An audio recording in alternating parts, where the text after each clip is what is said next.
Fala turma, estamos começando mais um podcast de verão. Esse é o podcast que eu gravo aqui do quintal da minha casa. Podcast diferente, podcast especial. A gente tá aqui hoje, né, com uma roupa fitness aqui, roupa preparada pro verão, né? Verão tá começando aí, ó. Quem não queimou os bacon ainda tem que queimar, hein, para ficar com a barriga de tanquinho no verão. Olha só, esse podcast, ele é para você que tem uma empresa e deseja ter um time forte, para que a sua empresa não fique dependente 100% de você. O único caminho para você fazer isso é construir uma cultura forte, a ponto de atrair as pessoas certas e repelir as pessoas erradas. E é justamente isso que a gente fala aqui nesse podcast, tá? Então, se você tem uma empresa e você deseja ter um time forte, você está no lugar certo, tá bom? Turma, hoje nós vamos falar aqui nesse episódio um tema que é bastante interessante para você que tem uma empresa. Esse tema, ele é bastante, como que eu posso dizer? É um tema que os donos de empresas desejam muito, mas que é difícil de conseguir, sabe? Nem todo mundo consegue. Na prática, nem todo mundo consegue. Qual que é o tema de hoje? Como construir uma cultura de resultado. Olha só, turma. Uma cultura de resultado, ela pode fazer com que a sua empresa avance 30%, 40%, 50%, tem empresas que chegam a dobrar de tamanho em um único ano se ela tem uma cultura de resultado muito bem definida, muito sólida, se as pessoas entendem de fato qual que é a visão da empresa, qual que é aquela cultura, tá? Então nós vamos falar sobre isso hoje, tá?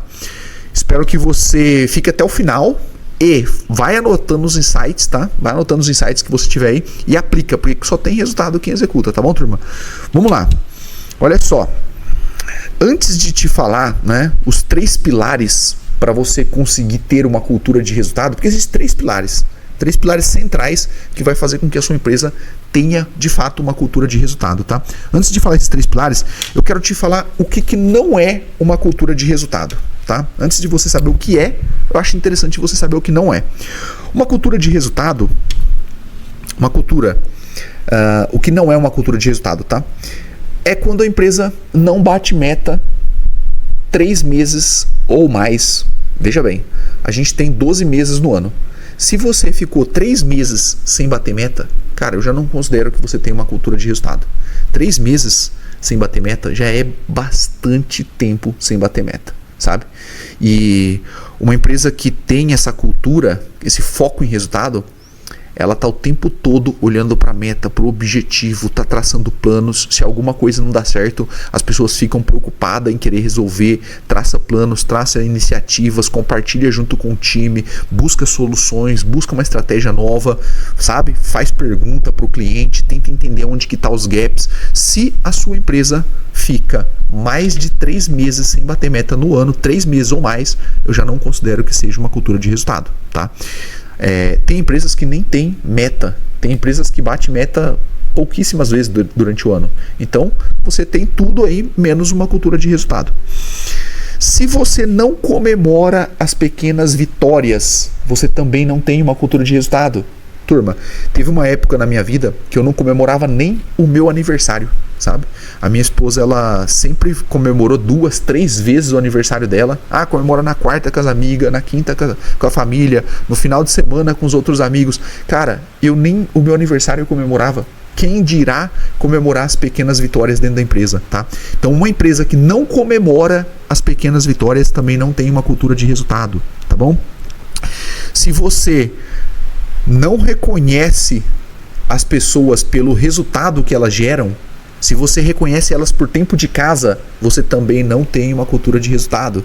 Tem muita gente que está lá dentro da empresa empacado, não gera resultado nenhum para a operação, só que a pessoa, ela está há 10, 20 anos dentro da empresa e a empresa mantém ela no time simplesmente porque aquela pessoa, o dono tem algum tipo de afinidade com ela, a pessoa ajudou a começar a empresa, né? Em algum período da jornada, essa pessoa foi importante para a empresa. E aí, hoje ela já não é mais importante para a empresa. Por quê? Porque a empresa mudou, os tempos são outros, né? Os objetivos da empresa são outros, essa pessoa não está conseguindo entregar, mas mesmo assim ela fica dentro da empresa, tá? Então você não tem uma cultura de resultado. Se o time não sabe qual é a meta da empresa, você também não tem uma cultura de resultado, sabe? Todo mundo tem que saber qual que é a meta da empresa. Tem até um corte do João Adib que eu vi na internet que tá falando assim que se você entrar na CIMED e você perguntar pro porteiro da CIMED qual que é a meta da empresa, ele sabe te responder. Olha só, turma. Todo mundo dentro da empresa tem que saber qual que é a meta da empresa. Se as pessoas não sabem qual é a meta da empresa, você não tem uma cultura de resultado. E se a pessoa não tem meta, se ela não sabe nem qual é a meta dela, aí ficou pior ainda. Como que a gente vai ter uma cultura de resultado, sendo que a gente não consegue nem saber qual que é a nossa meta? Tá entendendo?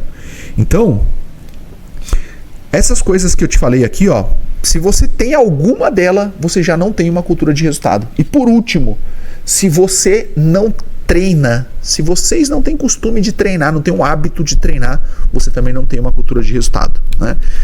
No futebol, a única pessoa que eu conheço que não treinava e que conseguia ainda assim performar era o Romário, né? Mas é um cara fora da caixinha, né? Agora, dentro da empresa, a gente tem que pensar o seguinte, cara, se eu quero disputar a Série A do campeonato, eu tenho que fazer o que os times que estão na Série A faz. E esses times, eles treinam, né? Eles cuidam da alimentação deles. O que eles fazem fora do campo importa, e importa muito. E dentro da nossa empresa é a mesma coisa. Se a gente quer disputar a Série A, aquilo que a gente faz fora do campo importa, e importa muito. Não é só treinar dentro da empresa, mas eu tenho que treinar fora também, tem que ter essa cultura. Tá? Então, se você tem algum desses itens aqui que eu te falei, você não tem uma cultura de resultado.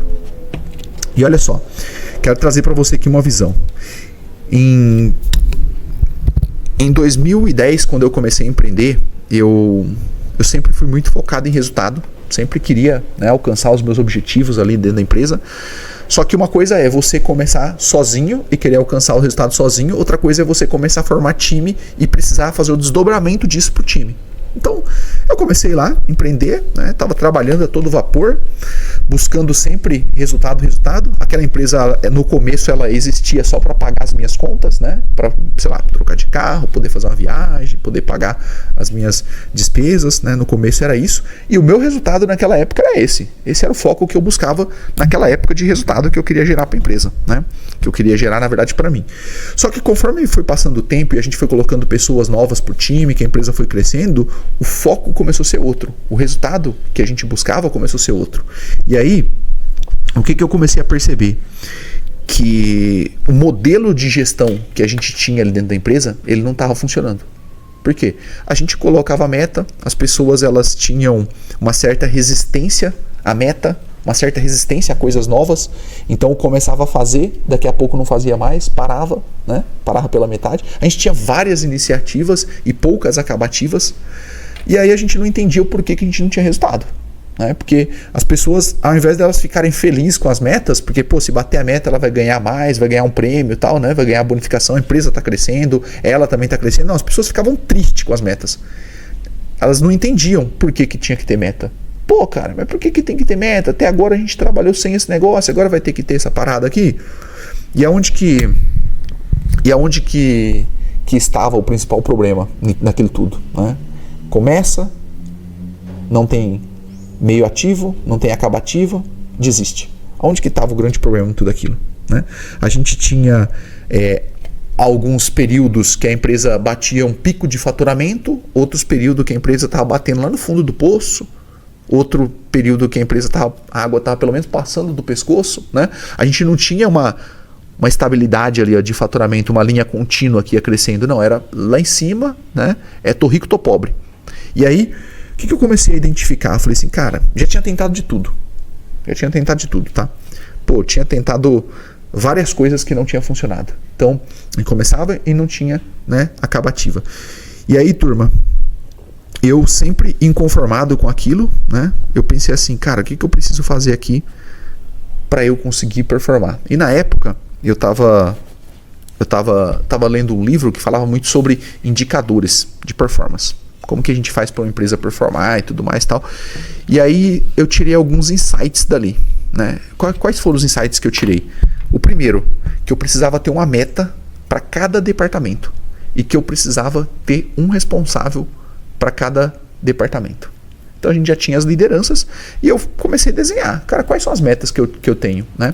Eu comecei a desenhar as metas com base nos resultados passados. Então, por exemplo, eu ia lá na logística e eu olhava, cara, quantos produtos que foi enviado errado, né? Quantas perdas que a gente teve, quanto extravio que a gente teve no caminho, quanto que a gente teve de prejuízo nos últimos 3 meses. Ah, tivemos X de prejuízo. Cara, nossa meta inicial é reduzir 50% desse prejuízo. E aí eu já tinha uma pessoa na logística, né? E aí eu passava essa meta para ela. Eu ia lá no departamento financeiro, cara, qual que foi a nossa lucratividade? Nossa lucratividade foi X%. Agora a gente tem uma meta de subir pelo menos X% de lucratividade. E aí, isso é uma coisa que eu sempre fiz, mas a gente não conseguia surtir efeito. Aí o que eu entendi depois que eu li esse livro? Que a gente precisa ter clareza de quais são as atividades que eu vou fazer para eu conseguir ter aquele resultado. Olha só, vai anotando, tá? Vai anotando. E aí, no caso da logística, então, o que a gente tinha que fazer? A gente tinha que fazer um double check nos itens que a gente estava enviando, porque tinha bastante erro operacional que poderia ser corrigido com o double check. Então a gente foi lá e criou um processo para aquilo.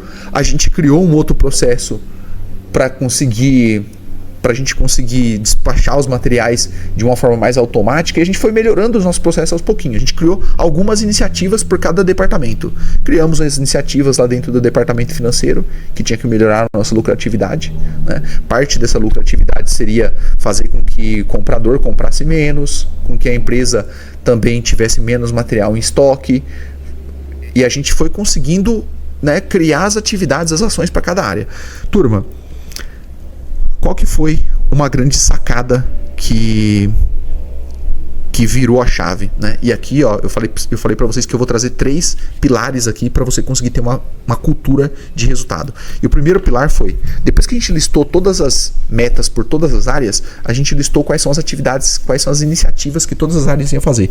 E quem era a pessoa responsável por fazer essa iniciativa.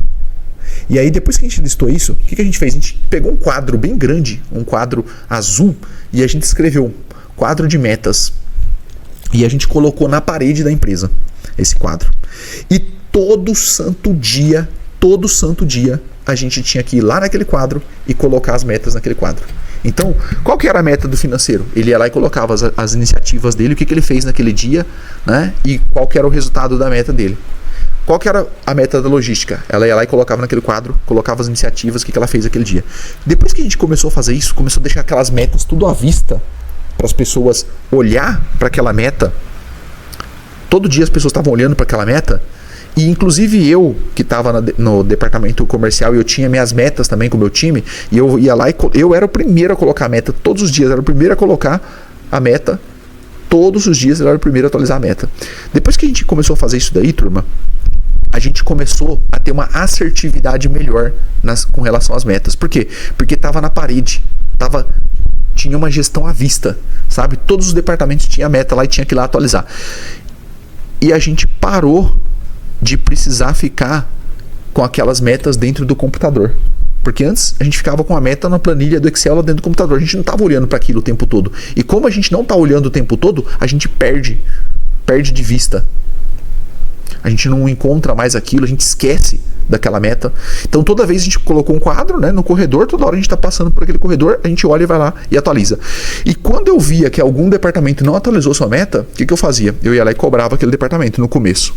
Cobrava, precisa atualizar lá. E aí a gente começou a ter as pessoas, né, todo mundo atualizando a meta, E aí o que começou a acontecer? Que a gente tinha o primeiro colocado e a gente tinha o último colocado, já que todo mundo agora na empresa tinha meta, né?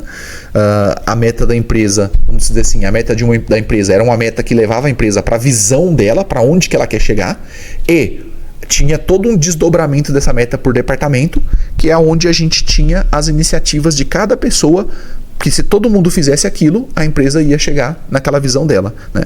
Só que aí tinha gente que estava lá no top 1 e tinha gente que estava lá, né, na última posição na meta. E aí o RH falava para mim assim: pô, Luciano, tem que tomar cuidado para não expor as pessoas, porque, cara, se a gente expor as pessoas aqui vai ficar uma situação chata, né? E olha só, tudo depende do jeito que a gente vende as coisas, né? Porque como que eu vendia? a pessoa que estiver por último, ela está precisando de ajuda. Então, você que está trabalhando do lado dessa pessoa, cara, ajuda ela. O que você pode fazer para que ela possa subir no ranking também?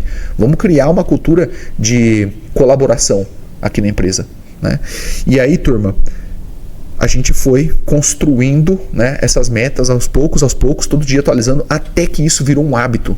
Ou seja, todo santo dia as pessoas, elas olhavam para a meta dela. Cara, eu tive um atraso, tive um envio, um envio errado no material, lá na logística, as pessoas iam lá e atualizavam, né? E isso começou a trazer um certo nível de consciência para a galera, do tipo assim, cara, o meu papel dentro da empresa é importante. Olha só, se eu não fizer isso daqui, olha o prejuízo que eu posso dar para a companhia. Em menos de 2 meses, a gente já conseguiu melhorar 50% de todos os indicadores que a gente tinha. Todos os indicadores. Então, o erro de envio de mercadoria, atraso, a gente conseguiu melhorar demais. Só de todo mundo estar colocando lá, todos os dias estar monitorando aqueles indicadores na parede. Tudo aquilo que a gente coloca foco expande, né? Eu já falei isso aí em outro podcast, mas se a gente está olhando para aquilo, se a gente está monitorando aquilo, a gente consegue melhorar os resultados, né? Se a gente não está olhando, se a gente não está mensurando, a gente não consegue fazer gestão, turma. Então pega essa primeira chave, tá? Primeiro pilar para você ter uma cultura de resultado. Coloque os seus indicadores na parede, tá? Distribua a meta para todo mundo. As metas das pessoas têm que ser um desdobramento da meta da empresa e coloque na parede, tá? Esse é o primeiro pilar. E aí, turma, qual que é o segundo pilar que a gente começou a implementar também dentro da empresa? Cara, se eu bati meta, eu vou comemorar, né? O segundo pilar, então, era um pilar de energia, né? Se eu bati meta, eu vou comemorar, que é o que a gente faz. Inclusive, dentro do nosso código de cultura, quando a gente está desenhando o código de cultura das empresas, a gente tem um pilar lá de energia, chama energia. Como que eu faço para gerar energia no meu time? Porque um time sem energia não vai a lugar nenhum, né? Se você olhar para os jogadores quando eles entram dentro do campo, estou falando de uma Série A do campeonato, as pessoas estão com energia, elas estão entusiasmadas, elas querem ganhar, né? Elas estão ali para vencer. Então um time sem energia não vai a lugar nenhum. E a gente começou a trabalhar bastante nesse pilar de energia. Então agora a gente começou a trabalhar bastante nesse pilar de energia. Então agora a gente trabalhava, né, desenvolvia as pessoas, a gente conseguia entregar o resultado, batia a meta, vamos comemorar. Fazia um happy hour, às vezes comemorava dentro da empresa mesmo, pedia ali uma pizza, pedia alguma coisa ali, a gente, né, comia tal e comemorava. E turma, isso no começo, né, parece contraintuitivo, porque no começo as pessoas não queriam saber de meta, né? Não queriam nem saber de comemorar. As pessoas tinham até vergonha de dar um grito lá porque fez uma venda, porque conseguiu diminuir uma quantidade de problemas que tinha na logística, né? Então no começo as pessoas tinham vergonha. Só que depois que isso começou a virar rotina, virar um hábito, a gente sempre estava comemorando as pequenas vitórias, né?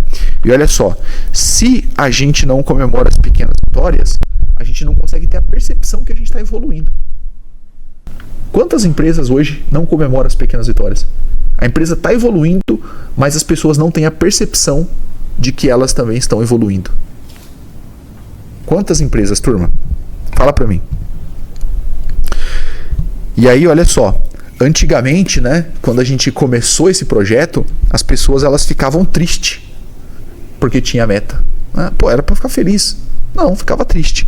E agora, depois que a gente estava conseguindo já implementar as metas, já executar, já bater meta, as pessoas ficavam felizes. Elas comemoravam, né? Elas tinham mais clareza da importância da meta. E toda vez que a gente comemora algo que está acontecendo na nossa vida, o que acontece? Acontece mais algo daquilo. Mais motivo a gente tem para comemorar, né? E é isso que faz a gente ter uma cultura de resultado. As pessoas entender qual que é o objetivo e elas comemorar quando elas alcançar aquele objetivo. E aí, turma, qual que é o outro ponto que eu quero trazer para vocês aqui? A gente começou a criar uma cultura de meritocracia. Então, o que eu quero dizer com meritocracia? Cara, a gente reconhece quem entrega e pune os que não entregam. Então, por exemplo, eu tenho pessoas que estão batendo meta, que está conseguindo entregar o resultado, e essas pessoas são reconhecidas. São reconhecidas como? Através de premiação, através de viagem, através de bonificação, através de comissão. Todos os departamentos eram comissionados, todas as pessoas eram comissionadas. Então, a gente ia conseguindo, à medida que a gente ia alcançando os resultados, as pessoas elas iriam também ganhando ali suas bonificações, seus prêmios, né? E isso daí fazia com que as pessoas tinham mais senso de pertencimento no negócio, que as pessoas que estavam junto, sabe? Elas entendiam a importância daquilo. Olha só, 70% do peso da avaliação de desempenho das pessoas estava relacionado à meta, cultura e meta. Porque se as pessoas estivessem vivendo a nossa cultura, elas iriam conseguir bater a meta. 70%, turma. E os outros 30% da avaliação de desempenho das pessoas, a gente levava em consideração as iniciativas que elas estavam fazendo e não só a meta. A gente levava em consideração outras coisas. Por que eu estou falando isso? Porque quando a gente tem uma cultura de resultado, a gente tem que valorizar aquelas pessoas que entregam, aquelas pessoas que batem a meta, né? E o que importa no final do dia é o resultado, sabe? Eu vejo muitas empresas olhando para as coisas erradas, cara. Mas o colaborador chegou 4 minutos atrasado. Cara, tudo bem. Dependendo do setor, né, o cara chegar 4 minutos, 10 minutos atrasado, pra mim, né, na minha cultura não tem problema, né, não sei na sua, mas na minha cultura não tem problema. O que importa mesmo pra mim é o resultado. Beleza, tá chegando 10 minutos atrasado, né? Não tinha nenhuma reunião naquele dia, não tinha nenhum compromisso com o cliente, tá? Chegou atrasado, mas não tinha compromisso com ninguém, beleza, né? Não deixou ninguém na mão, beleza. Agora, tá entregando o resultado? Tá entregando o resultado. Tem dia que o cara chega até mais cedo para entregar o resultado, né? O que importa é o resultado. Não adianta nada, o cara chega todos os dias 10 minutos mais cedo, mas não entrega resultado, não bate meta. Se eu mantenho um cara desse na equipe, qual que é a mensagem que eu estou mandando pro time? Que, cara, aqui você não precisa bater meta, você não precisa entregar resultado. E tá tudo bem, é essa a mensagem que eu mando, né? Então a gente começou a criar essa cultura. E o que acontece com as pessoas que não estavam entregando resultado? Parte das pessoas pedem para sair. Quando elas não estão entregando resultado, parte das pessoas pedem para sair. Outra parte, você vai ter que tirar. Agora, não adianta você querer ter uma cultura de meritocracia e você aceitar o cara por tempo de casa. Não funciona. Eu quero ter uma cultura de meritocracia, mas eu aceito o cara pelo tempo de casa, né? Eu vou continuar com ele porque ele tem 10 anos de casa, mas não está entregando nada. O time está olhando isso, as pessoas estão olhando isso. E aí, turma, depois de alguns meses, para ser mais exato aqui, uns 9 meses que eu estava lá, né, colocando as metas no quadro, que eu era o primeiro a colocar, a última a sair, sempre chegava na empresa, eu era o primeiro a colocar as metas no quadro, primeiro a colocar. E aí o que aconteceu? Depois de 9 meses, isso daí começou a ficar automático para as pessoas, começou a virar a cultura das pessoas dentro da empresa. Depois de 9 meses eu não estava mais na operação, então eu não precisava ficar colocando as metas no quadro, mas todos os departamentos tinham suas metas e as pessoas estavam olhando para a sua meta. E aí, aqui veio um grande aprendizado, tá? Se você quer ter uma cultura de resultado, você sabe qual que é a grande chave para você conseguir construir uma cultura de resultado? A grande chave é que não existe uma cultura forte com uma liderança frouxa. Você vai ter que ser o principal guardião dessa cultura. Se você quer que todo mundo tenha foco em resultado dentro da sua empresa, que tenha uma cultura de resultado, e você hoje está na operação, tem algum indicador aí que é responsabilidade sua, tem alguma entrega que é responsabilidade sua, cara, seja o primeiro a colocar essa informação num quadro, seja o primeiro a colocar sua meta lá, seja o primeiro a entregar sua meta, porque você vai inspirar as pessoas, não pelas palavras, mas pelo exemplo. Porque as palavras inspiram, mas o exemplo arrasta. E eu vejo assim, sabe, muitos donos que eu converso, os caras falam, Luciano, como que eu faço para ter uma cultura de resultado? Cara, não consigo ter uma cultura de resultado. E turma, posso falar a verdade para vocês? muitos nunca vai conseguir ter essa cultura de resultado, sabe? Nunca vai conseguir. Porque essa cultura de resultado, cara, é uma coisa que ela vem do dono. Ela não vem da... Tá no DNA, cara. Você tem que ser pujante. Você tem que ir, você tem que fazer o negócio acontecer. Não adianta você querer ter essa cultura, né? Mas você não valoriza isso. Você não valoriza o resultado, sabe? Não dói em você quando as pessoas não batem meta. Você começa, mas não termina. Você aceita que as pessoas não preencham, né? Então não adianta, não vai conseguir, entendeu? Então, turma, pensa nisso, tá? Eu quis trazer esse conteúdo aqui porque eu sei que muitas pessoas querem ter uma cultura de resultado, mas não sabem muito bem o que fazer para conseguir ter essa cultura, tá? E a grande chave para você ter essa cultura é você arrastar as pessoas pelo exemplo. A ponto de ficar tão claro isso para as pessoas que você não precisa mais dar o exemplo, que agora já virou cultura. As pessoas vão lá, elas fazem, elas entregam, elas executam, né? E repelir as pessoas erradas, as pessoas que não têm foco na cultura, que não têm foco em resultado, que não está alinhado com a cultura, repelir essas pessoas erradas, tá? Acho que esse é o grande aprendizado que fica. Quando você serve de exemplo, né, você vai conseguir arrastar pessoas junto com você. Vai ter pessoas que não estão alinhadas com aquilo. Tinha gente que falava assim, pô, Luciano, não acho justo, cara, ter que ficar colocando informação aqui no quadro todos os dias. Que teve uma pessoa que chegou em mim e falou isso aí. Agora vamos lá. Uma pessoa falar isso no meio de 30, às 29, ou eu vou escutar uma? Então, para você tomar uma decisão se você vai continuar ou não, você tem que olhar para a maioria. A maioria não me falou, não reclamou, não me questionou. Então eu tô junto com a maioria, entendeu? E aí a gente vai lá e toma uma decisão que tem que ser tomada. Pô, se a pessoa não está alinhada com aquilo, não está alinhada com as metas, não tem como continuar no negócio, né? Turma, é isso, tá? Olha só, se você quer mudar a cultura da sua empresa, quer construir uma cultura sólida dentro do seu negócio, uma cultura forte, para você ter um time forte que não dependa de você, toque no botão aqui em cima e faça um diagnóstico gratuito da sua cultura. Esse diagnóstico vai levar cerca de 30 a 60 minutos e lá eu vou te entregar um plano, o que falta para você construir uma cultura forte e ter um time forte, para que a sua empresa não fique 100% dependente de você, tá? O único caminho para você conseguir ter um time forte é construir uma cultura forte, tá bom? Toque nesse QR Code aqui em cima, preencha, faça um diagnóstico da sua cultura e a gente se encontra no outro lado, tá bom? Espero que você tenha gostado desse conteúdo de hoje e tamo junto, até a próxima. Um beijo no seu coração. Valeu!